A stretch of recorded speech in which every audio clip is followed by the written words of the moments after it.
Hi, everyone. Welcome back. I'm Sammy. Today I wanted to discuss potentially what's the next big league mechanic coming for Path of Exile 2. While we're kind of in this lull, some people are waiting for 3.27, which we're going to get some more information about.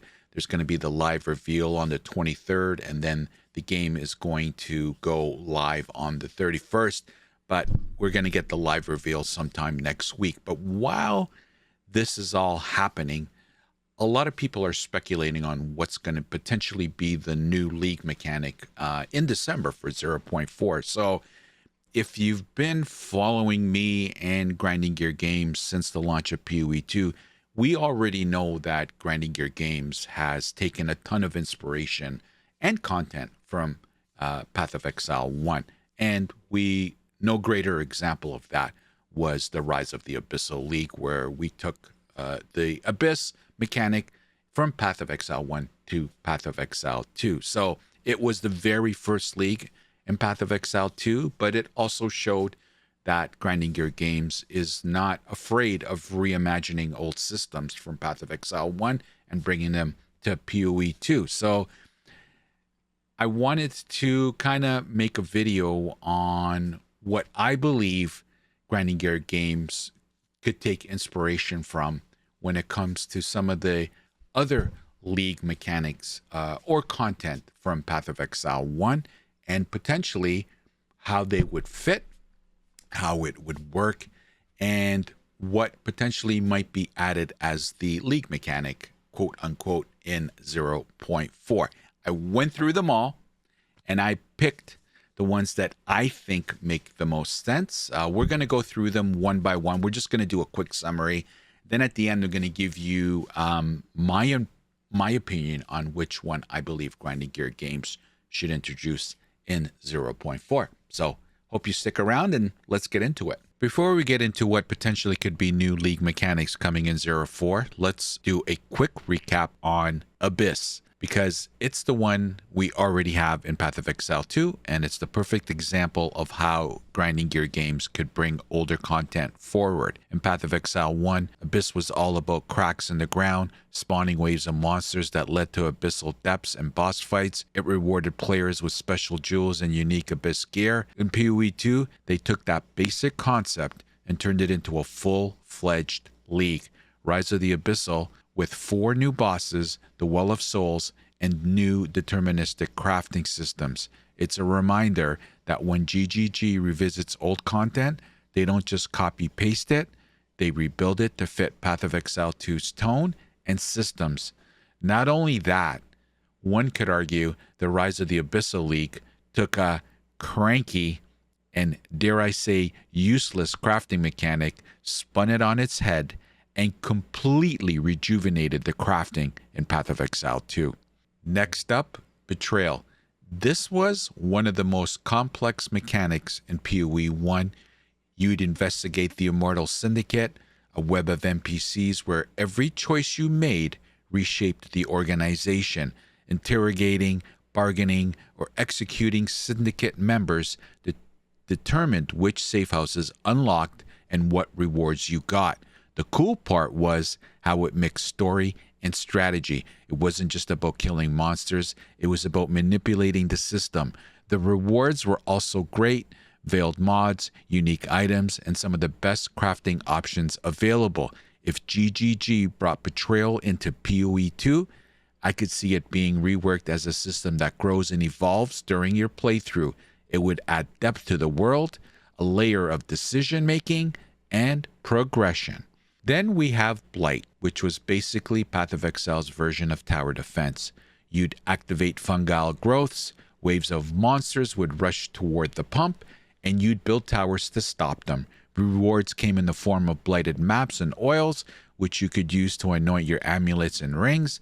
Blight was fun because it broke up the usual hack and slash loop. It forced you to think about strategy, pathing, and positioning. In Path of Exile 2, this could potentially fit perfectly through the campaign and inside maps, maybe through corrupted groves or ruined temples. It would give players that feeling of control and creativity in how they tackled content. All right, let's talk about Delve, because this one's the talk of the town right now. In PoE 1, Delve let players explore an infinite dungeon system, the Azurite Mine. You follow the light source through the darkness, collected Azurite to upgrade gear, and encountering tougher enemies the deeper you went. The further you pushed, the better the loot, and the crafting rewards were huge. Fossils and resonators became essential for targeted crafting. If Delve is truly coming in 0.4, it would be a perfect fit for Path of Exile 2 right now. Crafting in 0.3 finally found its identity, and adding fossils and resonators would only push it further toward deterministic crafting. It's also thematically perfect. Path of Exile 2 world is darker, more grounded, and Delve fits that atmosphere beautifully. Next up is Harvest. In PoE 1, players grew monsters in a sacred grove, harvest them, and use their life force to directly modify items, adding, removing, or changing specific modifiers. It made crafting predictable and powerful. Now here's where it gets interesting. If GGG were to bring Harvest into PoE 2, I think it could be the perfect middle ground for players asking for the crafting bench from PoE 1. Personally, I don't think the old bench is coming back. It doesn't really fit Path of Exile 2's vision of progression, but imagine if life forces became a more advanced crafting resource, one that gave us the control we missed from the crafting bench, but still stays with PoE 2's more organic, soul-based crafting system. That could be the happy medium players have been asking for. Finally, let's talk about Heist. In Path of Exile 1, this was all about high risk, high reward, thievery. You'd assemble a crew of specialists, infiltrate secure facilities, and grab valuable artifacts. But if you triggered too many alarms, things went south fast. Heist gave PoE something it didn't have before: personality. It introduced memorable NPCs, a sense of risk, and content that wasn't just kill faster, get loot. If GGG reimagined Heist for Path of Exile 2, it could work perfectly. Maybe smaller dungeon infiltrations with stealth elements, or coordinated raids that reward skillful play rather than brute force. The possibilities are endless. So that's a quick recap of 5 of the strongest candidates from PoE 1, in my humble opinion, that Grinding Gear Games could adapt for PoE 2's next big league. Betrayal, Blight, Delve, Harvest, and Heist each brings something unique to the table and provides endless opportunity to adding more fun and content into Path of Exile 2. But let's talk about what I think 0.4's league mechanic will be, and maybe more importantly, what I hope it will be. All right, so that was a quick recap on my picks of PoE 1 content that potentially could be in the new league in 0.4 and be the new content and league mechanic in 0.4.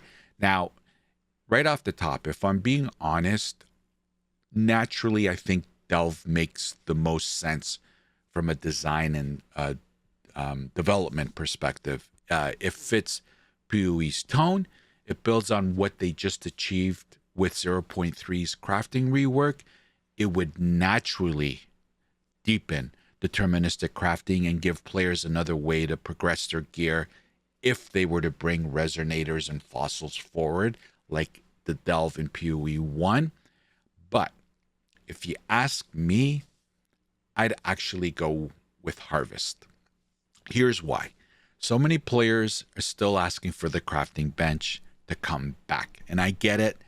The bench gave us the feeling of control, of shaping your gear exactly how you wanted it. And it was simple. You went to the crafting bench.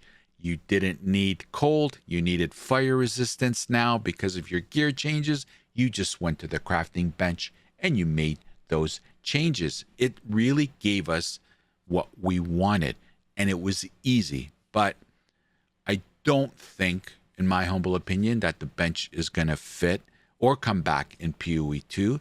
I don't think it fits the design philosophy anymore. But the reason why I mentioned that I think Harvest should be the new league mechanic in 04, you know, if Grinding Gear Games were to expand on the life force system from the Harvest, that could be a perfect compromise. It gives players a similar level of deterministic control, but in a way that matches PoE 2's soul-driven crafting system. It's not the bench, but it's close enough maybe to scratch that itch for those players that want the bench back, while still staying true to PoE 2's identity. So yeah, if I was Grinding Gear Games, that's the route that I would take. I think it would take care of two things with one implementation of this content. And the two things are, I think it will further enhance the crafting, like I mentioned earlier. And I think it also might silence some of those voices that are still out there when it comes to, we want the crafting bench back. So I think Harvest would be a huge step forward in addressing those two issues. Now, I will admit there is one problem with my take from where I stand, and maybe you guys can tell me if there are more problems with my theory of introducing Harvest. And that is that some players already feel that crafting is too deterministic already with the features brought in from the rise of the Abyssal League. Heck, there are ways to almost guarantee all the mods when crafting gear and weapons right now. But I counter that by saying we don't know how the changes in 0.4 will impact the accessibility to the crafting currencies from the Abyss mechanic. We don't know how that is going to change our accessibility to the currency that comes from doing the Abyss content. So it's going to be interesting how this all fleshes out in December. So those are my thoughts, the most likely mechanics we can see in 04, what the data mine is pointing to, and where I think GGG might go next, and of course, what I'd like to see. Did I miss any, in your opinion? Which one of these would you like to see as the next league mechanic in PoE 2? And if you were Grinding Gear Games, which one would you bring back or reimagine for December's update? Let me know down in the comments. I read them all, and I really enjoy hearing what you guys have to say. The back and forth is what makes this community so great. Now, if you enjoyed this video and got something out of it, do me a favor, hit that like button, leave a comment, and subscribe. It's honestly the best way to support this channel and helps get these discussions in front of more players who love PoE as much as we do. Thanks, as always, for hanging out with me. And as always, we'll hope to see you next time. Take care. The opinions expressed in this video are mine and solely mine. Healthy debate is always encouraged. Hate is never welcomed. So get over it.